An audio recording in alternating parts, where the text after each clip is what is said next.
Prabowo sudah tidak masuk dalam kategori yang bisa dinasihati. Hidup Jokowi itu bagi saya perlu satu teriakan besar, bukan sembarangan. Itu kan sama dengan hidup pembohong, ya toh? Hidup koruptor, hidup pengkhianat. Seolah-olah dia itu tidak bisa lepas dari jasa Jokowi.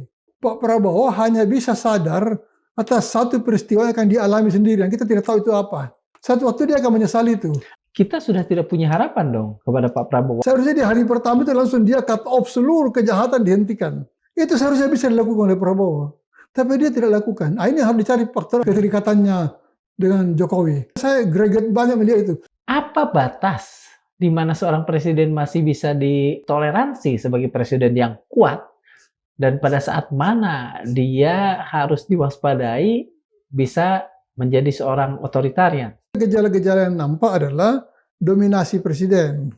Gejala-gejala yang nampak adalah egoisme presiden. Presiden yang ingin mendominasi itu adalah presiden yang sebenarnya tidak kuat. Justru kelemahannya dia kompensasi dengan dominasi itu. Semakin lama Anda berkuasa, semakin Anda merasa paling benar. Ya itu penyakit kekuasaan. Itu yang saya sebut sebagai bisikan setan.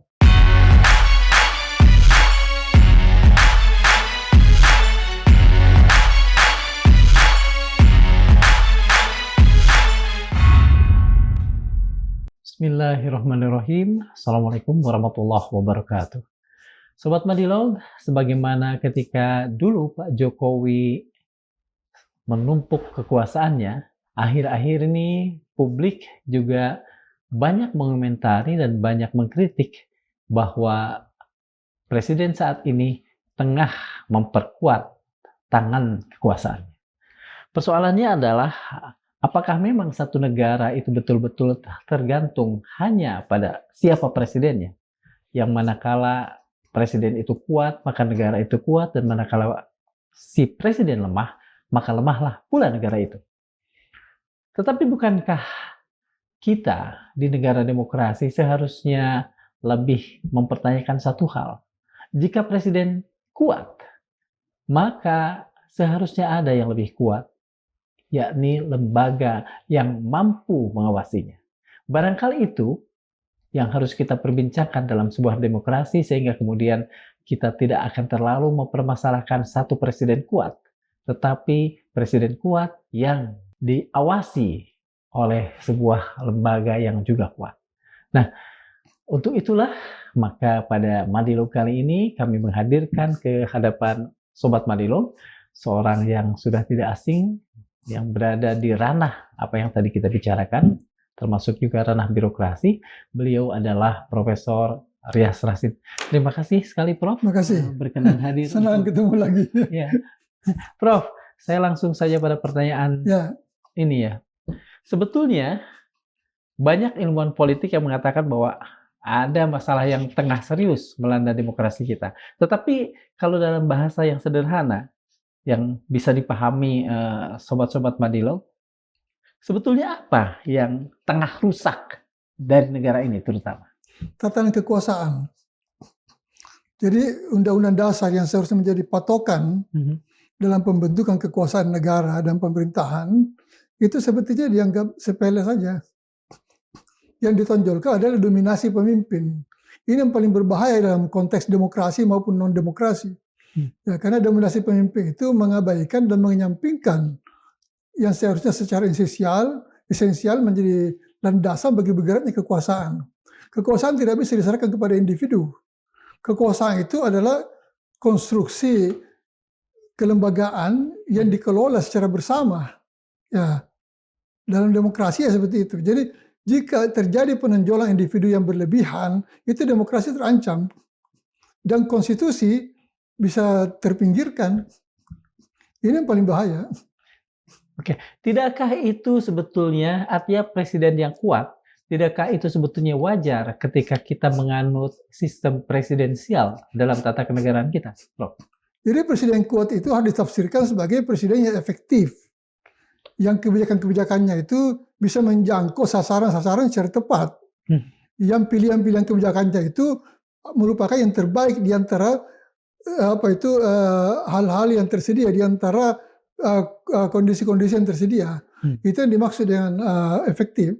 Kalau kalau pemerintahannya itu atau pemimpinnya itu ngawur, ya, kebijakannya tidak jelas dan bahkan membingungkan rakyat dan menimbulkan berbagai masalah, itu persoalan besar. Itu bentuk pengkhianatan terhadap konstitusi dan terhadap kepercayaan rakyat. Ini harus diingat terus, siapa pun jadi penguasa. Dia ingat dua hal, satu konstitusi sebagai landasan kekuasaan yang membatasi ruang geraknya, dan kepentingan rakyat menjadi tujuan kekuasaan itu diselenggarakan. Ya, bukan untuk yang lain. Nah, makanya ukuran demokrasi itu adalah sejauh mana masyarakat mengambil manfaat dari pengelolaan kekuasaan, terutama dari kebijakan-kebijakan. Ya, jadi tidak bisa kita bicara demokrasi secara prosedural aja. Itu lebih pada hakikat dari demokrasi, lahirnya kebijakan yang sepenuhnya memihak kepada rakyat. Itu yang harus kita bahas dalam rangka demokrasi. Ini yang dilupakan orang. Semua orang di Indonesia ini cenderung membesar-besarkan itu prosedur. Ada pemilu, ada ini, ada itu, pencalon, ada partai politik. Bukan itu sebenarnya hakikatnya demokrasi. Ujung dari demokrasi itu adalah pemerintah menguntungkan rakyat dan selalu mendahulukan kepentingan rakyat. Kebijakan yang kita bicarakan. Ya. Prof, sejak Pak Jokowi kan kita melihat bahwa ada kecenderungan pemerintah, dalam ini bahkan secara personel presiden, itu seolah mengumpulkan dukungan-dukungan, terutama dukungan partai yang resmi. Sehingga bisa dikatakan bahwa oposisi bisa dikatakan tidak ada atau mungkin lemah. Dan itu kemudian yang saat ini pun dilakukan oleh Presiden Prabowo. Jadi bagaimana sebetulnya? Jadi kesalahan besarnya itu dimulai dengan mengandalkan popularitas sebagai basis untuk memilih pemimpin. Yang bertanggung jawab semua orang-orang ini, partai politik, media massa, segala macam pegiat-pegiat sosial yang mengeluh-elukan. Di situ mulai rusaknya. Ketika popularitas menjadi basis dari satu kekuasaan, itu sama sekali tidak bertanggung jawab. Nah, ini yang menurut saya yang kemudian dinikmati oleh Jokowi karena dia bisa dengan gayanya yang kerakyatan, dengan tampilan yang sederhana, dengan promosi besar-besaran dari berbagai pihak termasuk media massa, dia mencapai satu posisi yang memang seperti sempurna gitu loh. Ya, seperti dikatakan oleh para pengagumnya waktu itu kan, dia mewakili kita. Dia sederhana, ya Jokowi adalah kita. Jokowi adalah kita. Ini pengkhianatan terhadap rasionalitas gitu. Kepemimpinan itu harus rasional, kepemimpinan harus efektif gitu loh. Tidak bisa berbasis popularitas. Nah, ini bukan soal pertunjukan, ini soal penyelenggaraan negara. Tidak gampang, Pak. Negara itu tercermin dari kebijakan-kebijakan yang dilahirkan, bukan dari perilaku pemimpin. Perilaku pemimpin itu bisa mencederai malah. Nah, yang paling penting itu adalah kebijakan-kebijakan dilahirkan itu berpihak kepada rakyat dan jitu mencapai sasaran. Bagaimana caranya agar publik kita yang kita asumsikan sajalah meskipun ini tidak enak didengar, yang rata-rata awam itu bisa mengerti sebagaimana apa yang tadi Profesor katakan, bukan popularitas, tapi apalah tadi. Itu dia, makanya saya itu sebenarnya tidak bosan-bosannya meminta semua pihak, terutama kawan-kawan saya sendiri, mari kita sosialisasikan, mari kita beri pendidikan kepada rakyat, apa sih sebenarnya pemerintah yang baik itu. Karena setiap orang berhak memperoleh pemerintah yang baik. Untuk itu diperlukan pemahaman. Ya, pemerintah yang baik itu seperti apa? Dari segi kepemimpinan, dari segi manajemen, dari segi pilihan program, dari segi pertanggungjawaban, itu semua harus disosialisasikan, Pak. Nah, ini yang kurang dilakukan. Nah, saya itu kan punya masyarakat ilmu pemerintahan, organisasi itu. Ini yang bergerak terus, tapi ya dia tidak terlalu signifikan untuk bisa didengar oleh masyarakat, karena dia cuma organisasi profesi, dan itu gerakannya terbatas. Tapi sebenarnya itu wajib diketahui oleh masyarakat bahwa pemerintah yang baik itu seperti apa. Jangan dia cuma terbawa arus, terbawa mobilisasi dan macam-macam, kemudian mereka mengagumi sesuatu yang tidak pantas gitu loh. Oke. Apakah itu, katakan saja presiden yang terlalu berkuasa atau pemerintah yang terlalu berkuasa itu hanya atau bisa dimungkinkan karena institusi yang seharusnya mengawasinya, dan institusi ini biasanya institusi yang merepresentasikan rakyat, itu lemah. Seperti kita tahu, banyak yang mengatakan seperti bisa itu. lemah atau dilemahkan. Oke. Ya, karena institusi-institusi itu sebenarnya kan tergantung pada personal accountability dari orang-orang yang ada di sana. Dan juga mengenai relationship antara mereka dengan penguasa.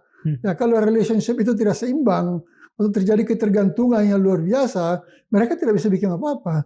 Sehebat apapun kita mendesain konstitusi dan aturan itu, tergantung pada bagaimana seorang yang mengemban tugas di sana, ya, mengerti bagaimana caranya membuat kekuasaan itu terkendali, bagaimana membuat kekuasaan itu terus-menerus memihak kepada rakyat. Ini kan tergantung pada mereka yang disebut wakil rakyat. Betul. Atau mereka yang disebut pengawal dari hati nurani rakyat. Kan itu bukan hanya DPR, itu kan para wartawan, para cendekiawan, ya, para pemuka masyarakat yang punya pengaruh, ini semua mengawal. Ya, tidak bisa kita biarkan begitu saja. Prof, kalau misalnya kita mencari satu contoh yang paling gampang, kalau yang tadi Prof katakan kan kita agak kesulitan tuh mencari satu contoh. Sekarang misalnya gini, kita jadikan satu saja bahwa yang mengawasi presiden adalah DPR, gitu ya, sebagai mitra dalam konsep kita kan mitra. Sebetulnya pada era DPR mana yang paling ideal, meskipun mungkin tidak seideal demokrasi yang ada di dalam benak kita. Kalau pada saat Pak Harto tentu tidak, gitu ya. Kapan? Jadi kalau dilihat dari segi histori kita, ya, DPR itu kan lemah juga di zaman Pak Harto kan. Nah, tapi ketika zaman Habibie, sebenarnya DPR itu lumayan kuat loh. Zaman Pak Habibie ya? Zaman Habibie. Dan Habibie itu sangat terikat dan sangat menghormati DPR. Ya, saking hormatnya Habibie kepada DPR dan MPR itu, ketika pertanggungjawabannya ditolak, dia menganggap dia ditolak oleh rakyat.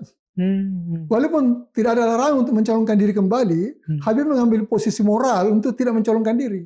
Karena bagi dia penolakan MPR itu adalah satu bentuk dari ketidaksukaan untuk saya melanjutkan kepemimpinan. Ini soal kesensitivitas moralnya. Ya, jadi memang harus ada dua pihak. Di satu sisi ada power yang cukup efektif dari wakil rakyat, di sisi lain ada sensitivitas dari pemimpin. Karena walaupun DPR itu teriak-teriak, kalau pemimpinnya tidak sensitif dan dia egois, ya tetap tidak nyambung. Nah, peristiwa Habibie itu menggambarkan satu sinkronisasi yang baik. Ketika DPR atau MPR menyuarakan sesuatu penolakan, ya, sensitivitas Habibie bekerja. Dia langsung merespon dengan tidak mencalonkan diri. Banyak orang sekitarnya menyesalkan, kenapa tidak? Golkar bertanya, kenapa tidak? Kan tidak dilarang oleh konstitusi. Moralitas dia mengatakan tidak bisa. Karena DPR atau MPR sudah menolak saya, tapi saya punya pertanggungjawaban, berarti mereka tidak percaya pada saya untuk melanjutkan kepemimpinan. Itu moralitasnya di situ. Jadi memang itu harus ada dua pihak, Pak. Ada sensitivitas moral dan intelektual dari pemimpin, dan ada tanggung jawab mengawasi dari pihak lembaga yang Bapak sebutkan tadi itu, DPR atau MPR. Kalau itu tidak ketemu, tetap aja. Ya, yang cilaka lagi ketika anggota DPR itu berteriak tidak didengar, lalu dia mengambil keputusan, baik kalau begitu ya kita mengikuti saja gitu. Ini yang paling cilaka. Nah, sebaliknya, kalau tadi Prof. Metasor mengatakan bahwa era terbaik DPR, meskipun misalnya tadi meniscayakan juga ketahuidirian pemerintah dalam hal ini presiden, sebaliknya pada era mana DPR itu betul-betul hanya menjadi stempel dari kekuasaan? Era Jokowi. Kemarin berarti? Ya. Waktu era Pak SBY itu masih agak seimbang gitu. Karena waktu itu saya anggota DPR. Oh iya. Saya anggota DPR. Jadi masih ada diskusi-diskusi yang kritis dan SBY masih mau mendengarkan pandangan-pandangan yang berbeda. Karena SBY itu punya kemampuan untuk membuka pikiran ya. Dia open minded ya. Ya, walaupun dia tidak terbuka Habibie, tapi dia open minded. Dia sensitif. Dia cukup sensitif ya. Sesudah Jokowi karena dia elu-elukan terus, dia merasa dirinya paling tahu, paling bagus dan tidak akan ada yang melawan. Dan itu dibuktikan dengan kedatangan pimpinan-pimpinan partai yang mendekat semua, dibagi-bagi jabatan langsung lemas. Ya. Langsung lemas. Macam-macam usulan mereka dikabulkan oleh Jokowi. Jokowi ini kan sangat akomodatif. Ya, dia mempertahankan kekuasaan, menjaga popularitas, dia akomodatif. Tapi dia tidak punya konsep kepemimpinan. Makanya dia gagal. Apa yang bisa dilakukan oleh rakyat sebagai pihak yang punya vote untuk membatasi sikap terlalu mungkin terlalu akomodatif terhadap pemerintah, atau mungkin terlalu menyerah kalah begitu saja dari anggota DPR ya? Nah, itu memang harus dibentuk satu public opinion. Jadi itu memang tugasnya para kaum intelek, para pemerhati politik yang murni, yang mengingatkan itu. Karena partai politik memang berbasis kepentingan. Jadi partai politik itu tidak bisa juga disalahkan kalau tiba-tiba mereka jadi penjilat, maaf aja. Karena mereka punya kepentingan. Kepentingannya terutama itu adalah menempatkan orang-orang. Yang cilaka itu bukan kepentingan kebijakan. Partai itu tidak memperjuangkan kebijakan. Saya tidak lihat tanda-tanda itu. Yang mereka perjuangkan itu bagaimana orang-orangnya bisa masuk ke dalam struktur pemerintahan atau ke BUMN atau diberi peluang untuk macam-macam keuntungan gitu. Itu yang mereka perjuangkan, dan ini yang harus dikontrol oleh publik. Publik itu tidak bisa dibiarkan vakum gitu. Jadi tidak vakum dari publik itu membiarkan semua terjadi karena percaya pada DPR itu adalah satu kejahatan moral. Karena DPR juga orang biasa dan punya kepentingan. Nah, di Indonesia ini saya perhatikan dari dulu impiannya orang partai itu kan masuk dalam kabinet. Impiannya itu. Jadi mereka berada di luar kabinet itu satu kesedihan. Sesuatu yang mereka tidak happy sebenarnya. Ya, jadi seandainya bisa itu dimasukkan semua kabinet, dan itu yang dilakukan oleh Prabowo sekarang. Seolah-olah semua itu diambil. Ya. Sampai gemuk begitu ya? Sangat gemuk. Ya. Jadi ini memang tidak bisa dibiarkan semuanya berinteraksi tanpa campur tangan publik. Nah, kekuatan publik ini harus dibangun. Dan itu motornya adalah kaum intelektual, karena mereka yang paling mengerti. Oke, sebelum kita bicara soal kaum intelektual, Prof. Jadi bisakah kita mengatakan kalau rakyat saat ini menderita lah, gampangnya kalimat itu kan, kata-kata yang paling gampang adalah ketika rakyat saat ini menderita, itu adalah salah mereka sendiri karena mereka memberikan cek kosong begitu saja kepada anggota-anggota DPR, begitu? Bisa begitu. Kalau kita mengabaikan peran-peran yang lain itu. Tapi kita kan tidak bisa. Kita kan melihat interaksi itu lebih kompleks daripada sekedar DPR dengan rakyat dengan pemerintah. Tidak bisa, itu lebih kompleks. Karena kelompok-kelompok kepentingan dalam masyarakat itu banyak. Dan sebenarnya kelompok kepentingan yang paling bertanggung jawab menjaga maruah kekuasaan dan semangat rakyat itu dan pelindung rakyat itu adalah kaum intelektual. Mereka dididik untuk mengenal kebenaran. Saya jadi ingat ini, Prof. Mungkin itu datang karena, katakan saja, akhir-akhir ini kan banyak sekali kritik bahwa intelektual Indonesia tidak bisa melakukan apapun. Kalau kita kaitkan dengan apa yang dikatakan Julian Benda, Letrahishong des Clark gitu ya, pengkhianatan kaum intelektual. Menurut Prof, apakah kaum intelektual Indonesia banyak yang menjadi golongan-golongan pengkhianat ini? Ada beberapa. Saya tidak mengatakan banyak tapi ada beberapa, ada segelintir intelektual yang berkhianat. Ini harus dikoreksi gitu loh. Jangan dibiarkan, dikembalikan lagi, disadarkan lagi kembali. Jadi sebenarnya yang paling berkepentingan untuk mengawasi semua ini adalah publik yang berkomunikasi dengan kaum intelektual, dengan para tokoh masyarakat, dengan para katakanlah pemerhati masalah-masalah kebudayaan, peradaban, segala macam itu. Ini semua sangat kompleks. Jadi memang kalau sampai Indonesia ini rontok, dan saya menduga tanda-tanda itu semakin nyata, maka yang bertanggung jawab adalah mereka ini. Partai politik tidak bisa diminta tanggung jawabnya. Mereka adalah pemain di tengah kancah kekuasaan ini. Mereka tidak bertanggung jawab dengan kerusakan ini. Mereka sudah bagian dari kerusakan. Jadi dia sudah tidak bisa lagi diharapkan untuk mengambil prakarsa perbaikan. Anda akan sia-sia dan Anda akan kecewa gitu loh. Ya, diteriakin apapun tidak ada gunanya lagi untuk kondisi sekarang. Yang Anda harapkan adalah kaum intelektual itu. Dan saya kira pressure dari mahasiswa itu terutama itu bisa berpengaruh untuk kebangkitan kesadaran baru dari kaum yang terdidik ini. Memang sedikit, tapi kaum terdidik itu adalah mesin besar dari satu mobilisasi politik. Kalau tadi Prof mengatakan bahwa kita masih bisa berharap kaum intelektual ini disadarkan atau mungkin awal-awalnya digerakkan oleh mahasiswa, seperti apa mahasiswa bisa menggerakkan mereka, kaum intelektual ini? Ya, tiap hari mendengungkan tuntutan gitu. Tiap hari mengingatkan mereka, tiap hari menuntut tanggung jawab mereka. Ya, mereka jangan jadi pengecut. Kaum intelektual tidak bisa jadi pengecut dong. Dia diberi kekuasaan, dia diberi anugerah oleh Allah, diberi kesempatan oleh rakyat untuk menjadi orang pintar, untuk menjadi orang yang memahami masalah lebih daripada sekedar orang awam. Nah, karena itu mereka berada dalam posisi yang bisa menggerakkan. Ini harus dibangun. Bagaimana kaum intelektual itu bertanggung jawab. Jadi intellectual responsibility. Ya. Intellectual responsibility itu kan lebih pada urusan moral, Prof.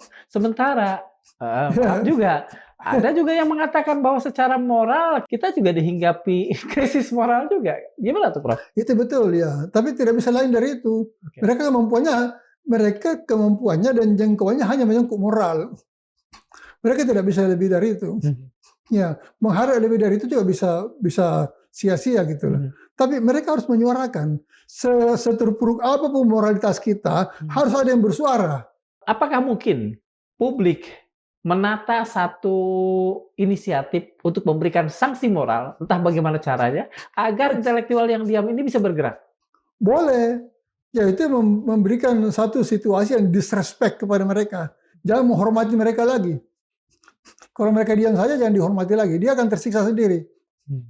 Jadi itu kan intelektual itu, kaum terdidik itu kan memerlukan satu basis dukungan moral dari masyarakat untuk dia bisa bangkit, untuk dia bisa bertanggung jawab. Katakanlah untuk dia rela mati demi menegakkan kebenaran. Ini yang masih kurang. Ada satu dua yang saya tahu bisa. Tapi banyak yang ya sudahlah kita menyesuaikan diri aja. Itu tahu bukan tanggung jawab saya sendiri. Kan banyak yang lain, kenapa harus saya? Ini cara berpikir yang seperti ini mengecewakan gitu loh. Jadi saya kira gerakan kita sekarang adalah bagaimana kebangkitan kesadaran intelektual itu untuk melihat realitas dan berusaha mengoreksi. Karena semua instrumen yang lain tidak bisa diharapkan. Partai politik tidak bisa diharapkan, lembaga-lembaga perwakilan tidak bisa diharapkan. Yang tersisa adalah intellectual power.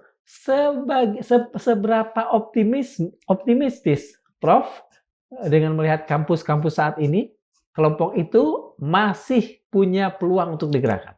Ada peluang. Mereka cuma perlu disuntik keberanian dan diberi kehormatan gitu loh. Jadi jangan ditinggalkan. Jangan tinggalkan mereka. Selalu datangi mereka, selalu ingatkan mereka. Ya, kalau bisa mereka diorganisir, dihimpun untuk berdiskusi satu sama lain. Nanti kan ada kesadaran.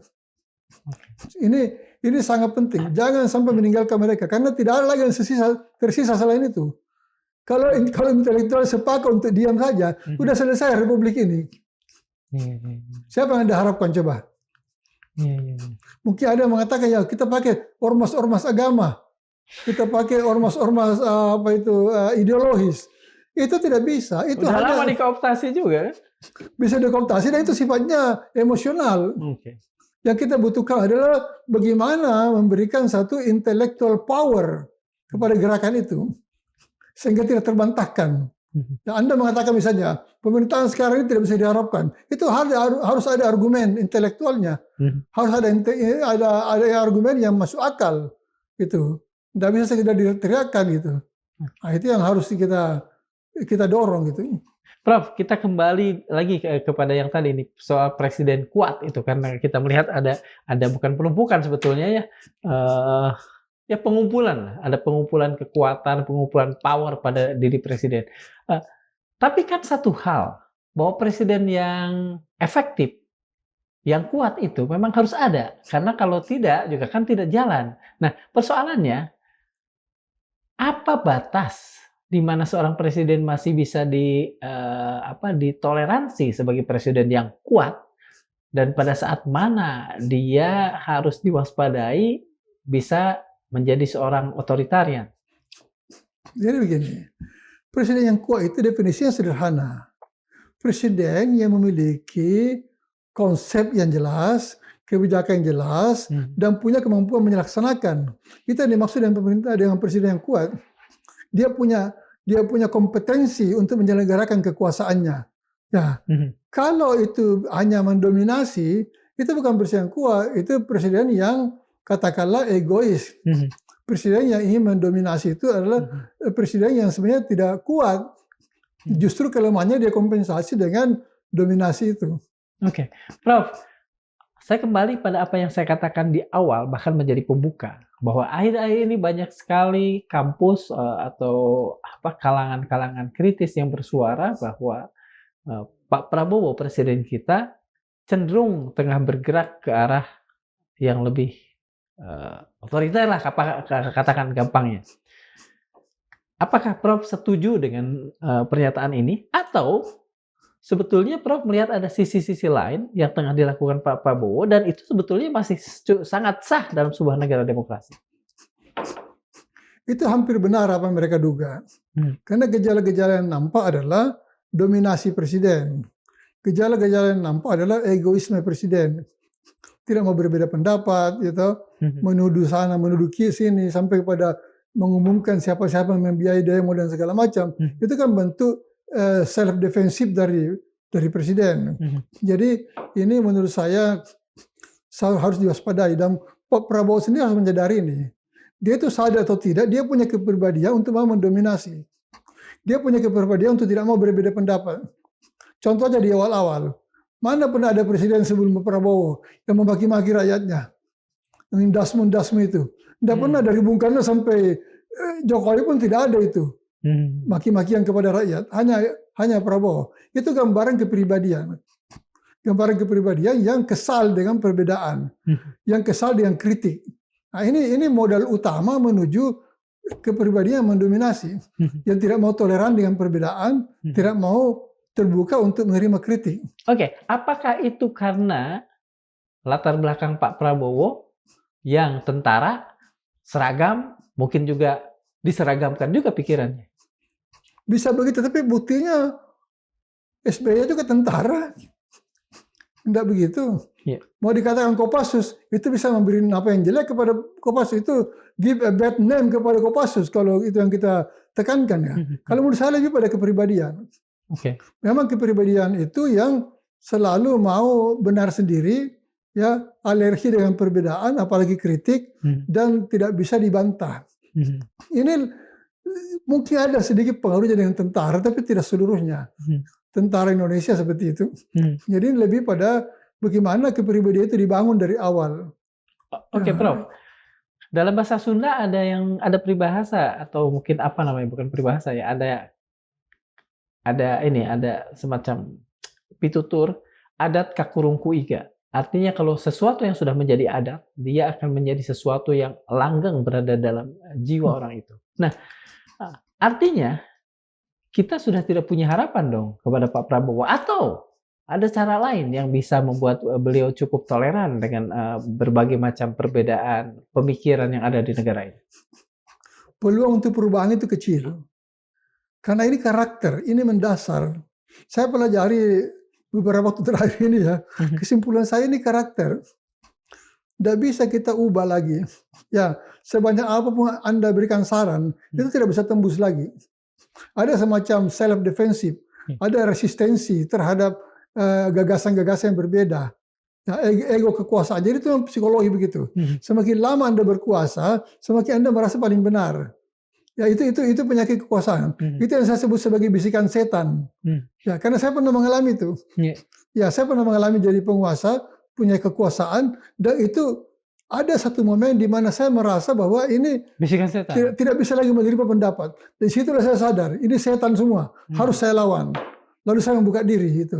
Itu berlangsung beberapa lama, tidak lama. Hanya 1-2 minggu itu saya merasa seperti itu. Dan kemudian saya mempertanyakan diri saya, ini kurangnya ajar ini, kenapa saya sampai begini? Apa yang membuat Profesor bisa sadar seperti itu? Itu Dan dia. apa yang kemudian menjadi resep yang bisa ditularkan pada pemimpin-pemimpin lain. Jadi kenapa saya salah itu ketika saya melihat wajah-wajah orang yang saya tolak pendapatnya. saya kan sensitif. Saya lihat wajah, saya terus sadar ini saya salah ini. Kenapa saya begitu? Lalu saya mengoreksi diri, saya minta maaf dan saya membuka diri. Apa usulan-usulan yang bisa saya kerjakan, saya akan kerjakan. Alhamdulillah saya selamat. Kalau tidak bisa celaka juga saya, Pak. Apa yang membuat seorang pemimpin, apalagi pemimpin itu punya kekuasaan yang besar, untuk bisa sedikit retret di jiwanya dan mawas diri? Itu memang harus ada basisnya.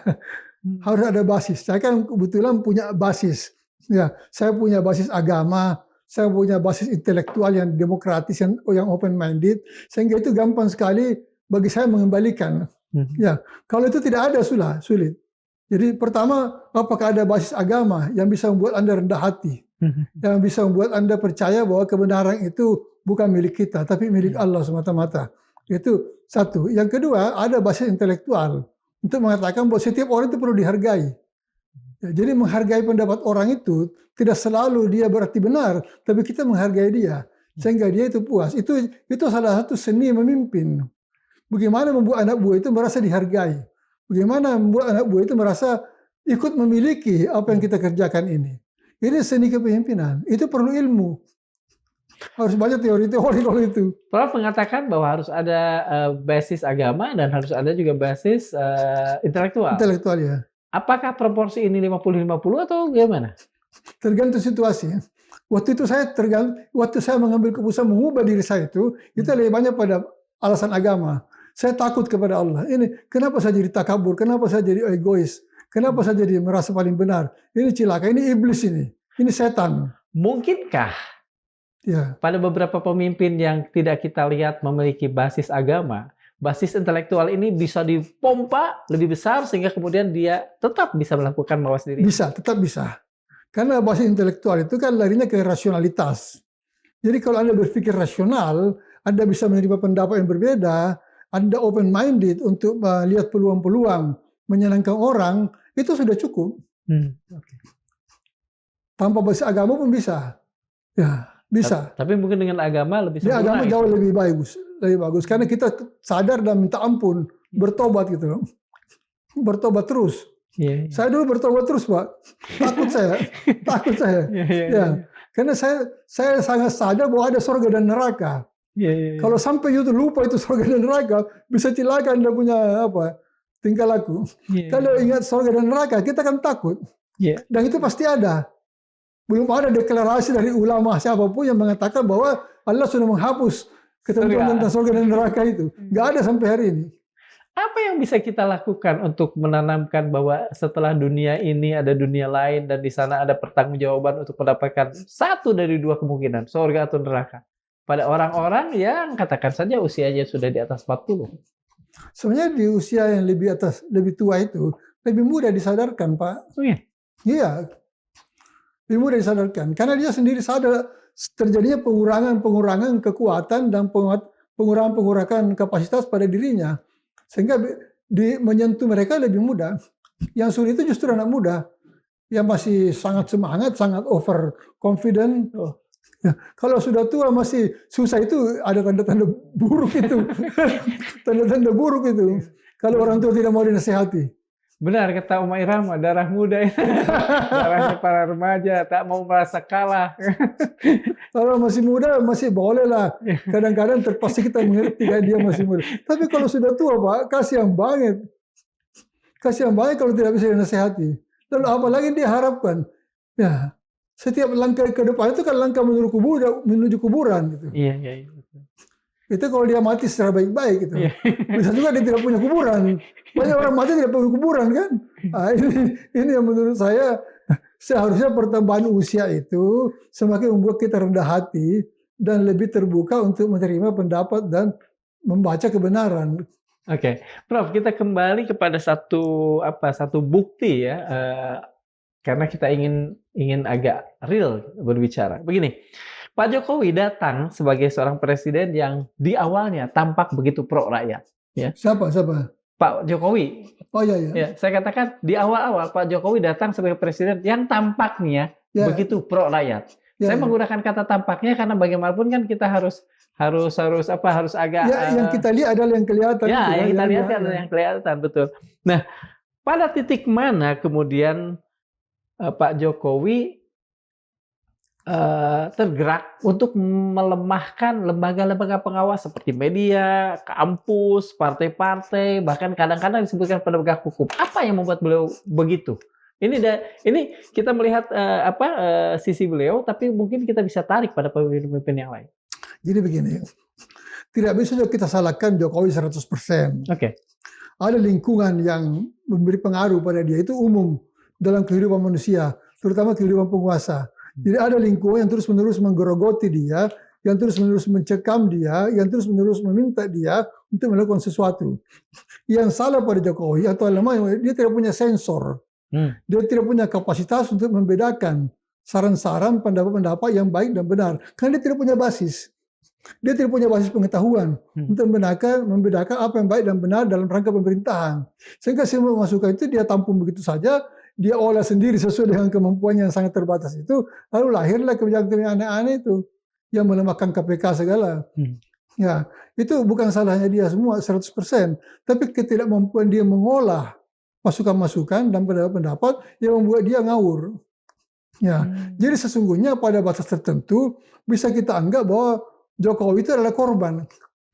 Dalam arti, maaf kalau saya salah interpretasi, Jokowi dikendalikan oleh kelompok-kelompok tertentu yang mengambil keuntungan dari keberadaan beliau. Pasti mengambil keuntungan. Kekuasaan itu identik dengan kesempatan mendapat keuntungan. Ya, betul. Ya, jadi Jokowi dengan segala keluguannya itu, ya, membuka diri untuk dikendalikan, diarahkan, diberi masukan, dan dia tidak punya kemampuan selektif untuk menyaring dan memilih yang terbaik di antara masukan-masukan itu. Jadi itu kembali pada katakanlah ya hal yang paling mendasar itu kebodohan.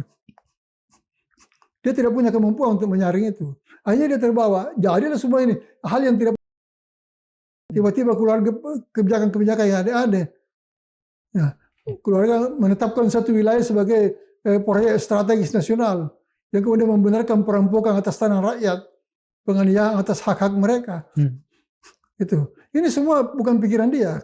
Dia tidak bisa berpikir sejauh itu. Ya, tapi dia menerima masukan dan menganggap itu semua baik. Jangan bicara yang lain-lain. Soal dia terima sogokan atau dia terima iming-iming atau kompensasi itu rahasia dia. Ya. Tapi yang intinya adalah dia tidak punya kapasitas untuk menyeleksi informasi.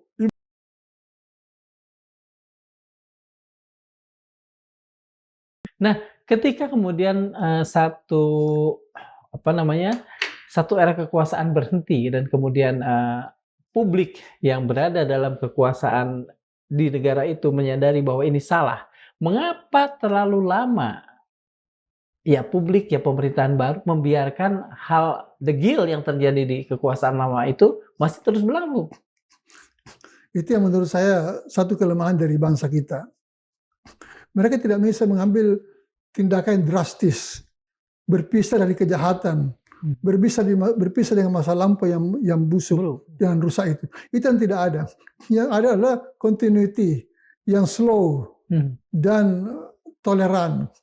Itu yang terjadi. Baik pada masyarakat, baik pada kaum elit yang berada di sekitar kekuasaan, maupun kepada pengganti. Dalam kasus Prabowo itu seperti itu. Dia tidak bisa drastis mengubah. Saya nggak tahu di mana kesalahannya. Ya, karena saya greget banget melihat itu. Seharusnya di hari pertama itu langsung dia cut off seluruh kejahatan dihentikan. Semua jaringan yang terkait dengan kejahatan diputus hubungannya dengan kekuasaan. Bikin demarkasi. Itu seharusnya bisa dilakukan oleh Prabowo. Tapi dia tidak lakukan. Ini harus dicari faktornya. Faktor-faktornya dulu kita pernah bahas itu. Keterikatannya dengan Jokowi. Ini yang merusak. Saya tidak menyalahkan dia 100% karena kepribadian, tapi karena ada satu ikatan yang terbentuk panjang sekali dalam masa jadi menteri itu. 5 tahun kan jadi pengikut. Dan 5 tahun merasa diberi kehormatan oleh Jokowi kan. Ini semua persoalan bangsa Indonesia ini perasaan. Jokowi yang beri dia kehormatan, dia kan jadi menteri pertahanan. Itu mengembalikan harga diri dia yang pernah diberhentikan sebagai tentara. Sekarang dia memimpin kementerian yang membawahi tentara. Kan satu. Yang kedua, dia dinaikkan pangkatnya menjadi 4 bintang. Ya, setelah pensiun itu. Ini semua kan apa? Yang ketiga, diberi kesempatan menjadi presiden. Nah, ini semua mengikat dia secara moral, ya, seolah-olah dia itu tidak bisa lepas dari jasa Jokowi. Nah, karena persoalan jasa inilah dia terkurung sampai hari ini. Satu waktu dia akan menyesali itu. Apa yang membuat, apa kira-kira resep paling ampuh untuk menyadarkan, dalam tanda petik tentu ya, untuk menyadarkan presiden bahwa semua itu sudah harus diakhiri, baik misalnya rasa hutang budi ataupun rasa-rasa lain yang berhubungan dengan itu. Tidak bisa dengan nasihat, Pak. Dia harus dihadapkan pernyataan bahwa ternyata dia itu terancam gagal. Dia harus merasa terancam gagal. Baru dia bisa mengoreksi. Dia kalau dengan nasihat tidak bisa. Prabowo sudah tidak masuk dalam kategori yang bisa dinasihati menurut saya. Ya, karena egonya yang sangat besar itu. Yang endasmu itu. Ya, dengan hidup Jokowi itu. Hidup Jokowi itu bagi saya satu teriakan besar. Bukan sembarangan. Itu kan sama dengan hidup pembohong. Ya, hidup koruptor, hidup pengkhianat gitu kan. Itu berat sekali. Jadi Pak Prabowo hanya bisa sadar atas satu peristiwa yang akan dialami sendiri yang kita tidak tahu itu apa. Tapi kalau dia nasihat saja, saya tidak percaya itu bisa tembus. Saya tidak percaya. Sekarang tanya aja, siapa yang bisa nasihati Prabowo? Profesor tahu? Saya tidak tahu. Saya tidak menemukan orang yang bisa menasihati dia. Nah, karena saya mencoba mempelajari kepribadian dia, reaksi dia terhadap perbedaan pendapat, dan visi dia tentang kepemimpinan yang tidak menempatkan kritik dan opini yang berbeda itu sebagai satu sumber yang positif. Dia selalu negatif. Coba lihat ketika orang demo, yang dia cari siapa yang membiayai kan? Itu kan cara defensif yang menurut saya itu licik gitu. Bukannya merespon apa tuntutan demonstran, tapi mencari apa kelemahannya. Gitu. Apakah para aktivis yang juga sekarang sudah mulai, bukan sudah mulai Pak ya, para aktivis yang turut kemudian menyertai, mengelilingi gerak Pak Prabowo sekarang, itu bisa kita harapkan? Karena kan ada juga yang disebut ada keyakinan bahwa kita bisa melakukan transformation within. Saya tidak percaya. Dan saya tidak yakin itu bisa. Pengalaman dari dulu begitu. Jadi seorang pemimpin atau seorang penguasa yang sudah mulai menampakkan egonya dan bersifat resisten terhadap nasihat-nasihat dan pendapat yang berbeda, itu akan sulit sekali untuk ditembus oleh nasihat yang baik. Karena nasihat yang baik itu kan sesuatu yang lembut. Sesuatu yang tidak dipaksakan. Nah, dia tidak bisa lagi merespon sesuatu yang lembut itu. Karena sudah terlanjur mengeras. Ya, termasuk dengan Pak Harto dulu. Pak Harto itu kan tidak seganas Prabowo ini. Pak Harto itu kan halus, alon-alon. Itu aja susah ditembus. Apalagi kalau sudah seperti ini. Karena ego kekuasaan itu sudah mendominasi. Pak Harto dulu nasihati kan marah. Saya ingat ceritanya dulu itu bagaimana ada sekian jenderal yang pernah menasihati Pak Harto itu semua out itu. Tidak bisa. Boleh cerita dong salah satunya, Prof. Barangkali kita bisa sharing agar kita bisa mengambil hikmah dari cerita ini. Ya, salah satunya adalah Benny Murdani sendiri. Orang yang paling dia percaya. Pernah bernasihat tentang anak-anak ini. Dan Pak Harto langsung marah. Kalau kau tidak sanggup lagi, biar saya yang ngurus anak-anak itu. Dan sejak itu Pak Benny tersingkir ya. Itu yang sangat luas terdeteksi oleh publik dari cerita-cerita yang ada gitu. Jadi mungkin ada juga yang lain yang beri nasihat.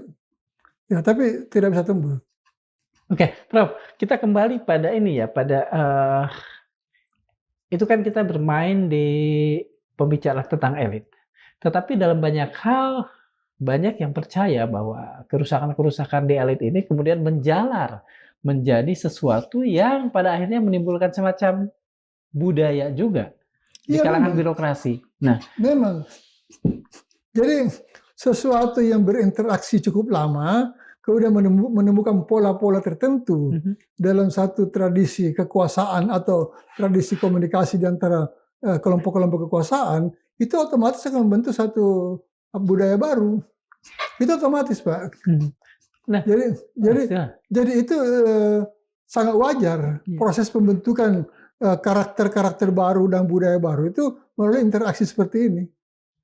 Prof, mengapa misalnya kalau kita mencontohkan di banyak pejabat di birokrasi kita itu terlihat lebih takut salah di mata atasannya dibandingkan takut untuk mengecewakan rakyat. Sementara ya mereka digaji oleh pajak rakyat misalnya.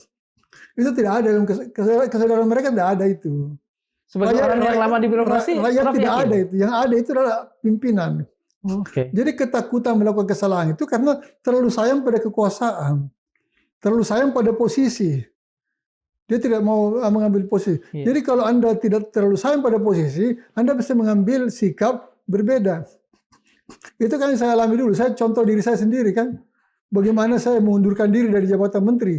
Tidak ada dorongan, tidak ada apa. Saya mengambil putusan sendiri. Ini tidak bisa. Saya tidak cocok lagi dengan presiden. Lebih aman kalau saya mundur, aman bagi beliau dan aman bagi saya. Cerita dong, Prof, soal ini, Prof. Saya bahkan baru tahu nih, mungkin saya kurang. Jadi dulu itu, saya kan mundur jadi Menteri Otonomi Daerah. Itu karena ada satu komitmen yang saya pegang dari Gus Dur yang tidak dipenuhi. Saya tidak usah bilang. Ya. Sehingga ketika itu saya mengatakan, saya tidak sanggup lagi ikut. Saya datang kepada beliau, Gus, saya mau berhenti aja jadi menteri. Kenapa? Ya saya tidak puas dengan begini-begini. Tidak usah lah, nanti saya penuhi semua itu kau punya mau. Sampai bilang begini, itu nanti malarangan saya carikan jabatan. Saya bilang, Gus, ini tidak ada urusannya dengan malarangan. Jadi ada yang beri masukan bahwa saya itu mau mundur karena kecewa. Karena saya diberhentikan jadi Menteri Otonomi Daerah, malarangan kehilangan jabatan gitu loh. Tidak ada hubungannya dengan itu. Saya mundur karena saya tidak sanggup lagi mengikuti cara kepemimpinan beliau. Nah, makanya saya bilang, nanti kalau saya tidak menteri lagi, saya tetap berteman dengan Gus Dur. Dan itu saya buktikan. Setelah dia tidak menteri, saya tetap berteman. Saya selalu datang di mana dia hadir, saya dampingi dia, saya ambilkan dia punya teh, saya kasih minumannya segala macam. Saya layani sebagai sahabat. Ya, tapi bukan sebagai pemimpin. Saya tidak sanggup lagi untuk mengikuti. Apa yang membuat Prof bisa begitu di satu sisi, dan mengapa itu kemudian tidak tampak berada pada budaya birokrasi kita saat ini? Itu dia yang membuat saya mengambil keputusan itu karena menyangkut hal yang prinsipil mengenai otonomi daerah. Waktu itu saya setuju Kementerian Otonomi Daerah dihapuskan, kementerian saya, tapi dibentuk badan pengembangan otonomi daerah. Nah, sehingga otonomi daerah itu tidak hilang begitu saja. Dia tidak penuhi janji itu. Karena ditekan oleh Suryadi, Menteri Dalam Negeri waktu itu. Suryadi ya? Ya, dia tidak mau ada jabatan lain yang mengimbangi Mendagri dalam mengurus pemerintahan daerah. Nah, itu yang diikuti oleh Gus, sehingga saya putus asa. Berarti otonomi udah berakhir kalau begini. Ya, dan memang itu berakhir, sesudah itu kan merosot semua. Undang-undangnya juga berubah dan lain sebagainya. Nah, itulah kira-kira. Jadi saya bilang sama Gus Dur, saya mau berhenti aja. Banyak orang datang sama saya, Pak, jangan berhenti. Amir Salim datang sama saya. Pak Amir Salim masih hidup, saya tanya. Ya, Mari Muhammad datang sama saya. Beberapa teman-teman bekas duta besar datang sama saya. Sahabat-sahabat saya datang, jangan kau tinggalkan jabatan. Kita semua perlu kamu di situ. Saya bilang tidak, saya tidak sanggup lagi mengikuti kepemimpinan ini. Saya takut mempertanggungjawabkan di dunia akhirat. Gitu. Bagi saya mundur. Saya santai aja. Kembali jadi dosen. Kalau soal yakin pada urusan dunia akhirat, bukankah itu juga menjadi salah satu yang dipegang oleh birokrat-birokrat saat ini? Dan kalau saya tidak salah, bukankah begitu mereka masuk tuh kan ada semacam pembekalan lah, dan mungkin di sana ada juga pembekalan agama. Mengapa itu tidak tampak ke permukaan, Prof? Pembekalan dan indoktrinasi itu tidak efektif kalau tidak punya basis yang kuat. Saya punya kepribadian dibentuk bukan oleh pembekalan, bukan oleh indoktrinasi. Itu dari hasil dari pencarian saya dan pengajaran dari guru-guru saya tentang moralitas, tentang agama dan sebagainya. Itu yang meresap di hati saya. Ya, sehingga saya jadi takut. Saya termasuk penakut sebenarnya. Takut salah, takut dosa gitu. takut akibatnya dunia akhirat. Nah itu yang kemudian mempengaruhi tingkah laku saya. Ya, sehingga di sisi lain dianggap terlalu nekat. Orang-orang kan semua kalau perlu pakai dukun untuk bisa jadi menteri. Dukun? Pakai dukun kan supaya dapat jadi menteri kan. Saya kan jadi menteri tidak pakai apa-apa, tiba-tiba ditunjuk oleh Gus Dur. Bahkan saya datangi Pak Gus Dur waktu itu di istana. Setelah diumumkan pagi itu saya jadi menteri, saya datangi beliau. Gus, kenapa saya jadi menteri? Saya kan tidak pernah diberitahu, tidak pernah Bapak telepon saya, tidak pernah suruh orang memberitahu saya. Tiba-tiba kau diumumkan. Apa jawabannya Gus Dur? Saya juga tidak mau kau jadi menteri. Tapi saya dipaksa oleh orang-orang ini gitu. Ya, saya kan tanya kan, karena saya kan akrab dengan beliau. Siapa orang-orang itu Gus? Itu Amin Rais, Ibu Mega, ya, ini semua Wiranto. Ini semua mendesak saya bahwa kau harus jadi menteri. Ya saya ikuti aja. Itu jawabannya Gus Dur. Makanya waktu saya mau mundur juga saya sederhana aja. Gus, saya tidak sanggup lagi. Mohon maaf. Nggak usah mundur, biar aja. Nggak Gus, lebih baik hubungan kita terpelihara kalau saya bukan menteri. Akhirnya dia terima saya punya surat pengunduran diri. Itu pun tidak langsung dijawab. Saya menunggu 2 bulan Pak. Tidak turun pemberhentian. Akhirnya saya menghadap Bu Mega bikin surat kedua. Jadi saya itu mundur 2 kali bikin surat. Surat yang kedua saya bawa ke Wakil Presiden Bu Mega. Saya bilang, Bu, saya sudah 2 bulan menunggu tidak keluar keputusan saya. Saya mesti serah terima. Dengan siapa saya terima? Bu Mega bilang begini. Ini Bu Mega masih ada kan? Tanya aja. Yes. Gus Dur sudah lupa itu. Kamu gak usah mundur. Ya dia lupa Bu, saya yang tidak lupa. Jadi saya mundur aja. Saya serahkan surat ini Bu, surat saya mau serah terima besok. Langsung begitu. Dan Bu Mega oke. Dan karena itu besok datang Marsilio ke kantor saya. Jadi saya serah terima dengan Marsilio. Saya dengan Marsilio itu bukan serah terima sebenarnya. Saya menyerahkan mandat saya. Karena Marsilio tidak diangkat jadi Menpan. Iya. Dia cuma terima saya sebagai seknek waktu itu kan, dia terima dan saya tanda tangan berita acara. Saya sudah tanggung jawab, selesai saya. Saya takut kalau tidak resmi berhenti gitu. Iya. Kalau misalnya tadi kita kembali pada soal birokrat itu, kalau memang birokrasi saat ini tidak mengabdi kepada kepentingan publik, tetapi lebih mengabdi pada kepentingan atasan, bukankah bohong apa yang disebut sebagai public servant itu? Public servant itu teori. Dalam prakteknya, yang namanya birokrasi itu paling lemah posisinya berhadapan dengan penguasa. Karena birokrat itu betul-betul hanya dipelihara sebagai pengabdi, sebagai orang setia. Ya, tidak bisa berbeda pendapat. Di birokrasi maju seperti di Inggris atau di Jerman, birokrat itu bisa berbeda pendapat dengan atasannya. Dia tidak perlu berdebat langsung, tapi kalau dia diperintahkan sesuatu yang dia tidak sanggup, dia bikin surat, dia bikin semacam notulen atau catatan bahwa saya tidak bisa menerima itu dan saya minta mundur. Di kita kan tidak dibangun tradisi itu. Kita itu sesuatu yang perintah dilaksanakan. Makanya banyak sekali korban itu di daerah. Ya, birokrat-birokrat yang harus ditangkap karena bupatinya korupsi. Gubernurnya korupsi, dia harus ikut ditangkap karena dia ikut menyetujui. Mereka tidak punya kapasitas untuk menolak. Kasihan itu banyak korbannya itu. Apakah aparat hukum tidak tahu kecenderungan ini? Bahwa ini penguasa kemudian melibatkan orang-orang administrasi, orang-orang administrasinya ya terpaksa menandatangani dan lain sebagainya. Mereka lihat fakta saja. Karena prosedur keluar uang itu kan perlu tanda tangan administrasi. Iya, betul. Karena begitu mereka tanda tangan, mereka sudah terkait. Dia tidak bisa, kalau dia katakan cuma perintah, jaksa tidak pernah mau percaya. Jaksa Indonesia itu kejam-kejam. Begitu ada tanda tangan, begitu ada catatan Anda terlibat, tidak ada cerita bahwa saya ikuti atasan, bahwa saya diperintah atasan, bahwa saya takut pada atasan. Diintimidasi bahkan mungkin ya? Jaksanya tidak mau. Karena semakin banyak orang bisa ditangkap itu semakin bagus. Itu kan teorinya. Teorinya kan begitu. Jadi yang namanya birokrat itu kasihan selalu jadi korban. Makanya saya bersimpati pada mereka. Saya pernah menjadi bagian seperti itu dengan mereka. Cuma saya kan melawan. Saya jadi birokrat tidak pernah taat pada atasan 100%. Tidak setuju saya langsung bilang tidak. Cuma saya beruntung. Saya beruntung karena selalu dapat pemimpin yang mau menerima pendapat saya. Ya, dulu ketika saya di Makassar, wali kota saya itu punya pendapat yang berbeda dengan saya beri masukan, saya berbeda pendapat, itu wali kotanya tidak marah. Baik itu Pak Tompo maupun Abu Stam. Ya. Nah, ketika saya jadi staf di sini sebagai staf Menteri Dalam Negeri, Pak Parjo Rustam bukan begitu. Saya memberikan pendapat yang berbeda, dia terima, bisa memahami gitu. Jadi saya selalu selamat, Pak. Ya, dari pemimpin yang saya namanya. Memang nasib saya, mungkin karena saya rajin berdoa gitu. jadi saya nggak pernah dapat pemimpin yang zolim. Prof, baik semua atasan saya. Jadi bisakah kita ngambil kesimpulan? Kesimpulannya sederhana, bahwa birokrat yang baik di Indonesia sebetulnya adalah birokrat yang tidak 100% ikut atasan. Saya kira begitu. Kan memang aturan birokrasi begitu. Aturan birokrasi itu tidak mengharuskan ketaatan mutlak. Yang diharuskan adalah mengikuti perintah dan menjalankan kebijaksanaan. Ya, kalau itu tidak sesuai, harus diingatkan, terutama melanggar aturan. Itu tugasnya dia mengingatkan atasan. Maka ada satu spesifik karakter dari staf itu adalah mengingatkan atasan jika dia keliru.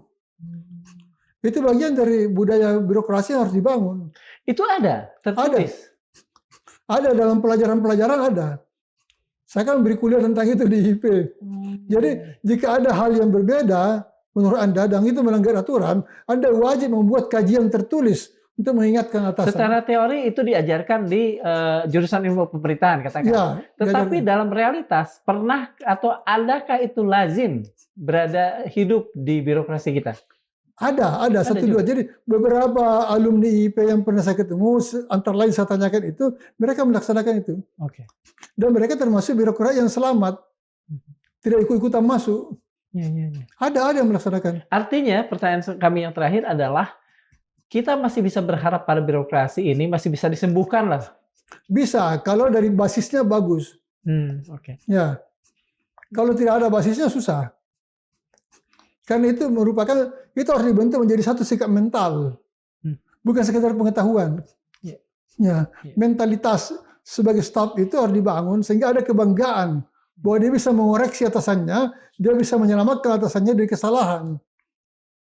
Ini mentalitasnya itu. Bukan sok tahu, bukan sok pintar, bukan.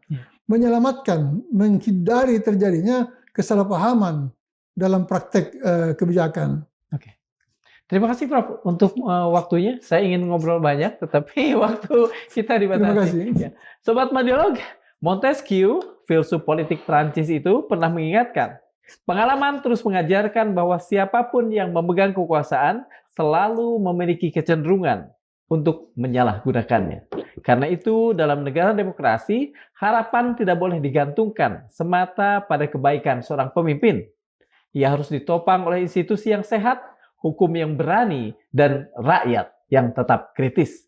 Dan Imam Syafi'i berpesan, tidak ada kebaikan dalam diam terhadap kebatilan. Ulama salaf lainnya juga mengatakan, as-sakitu anil haq syaitonun akhras. Orang yang diam terhadap ketidakbenaran adalah setan yang bisu.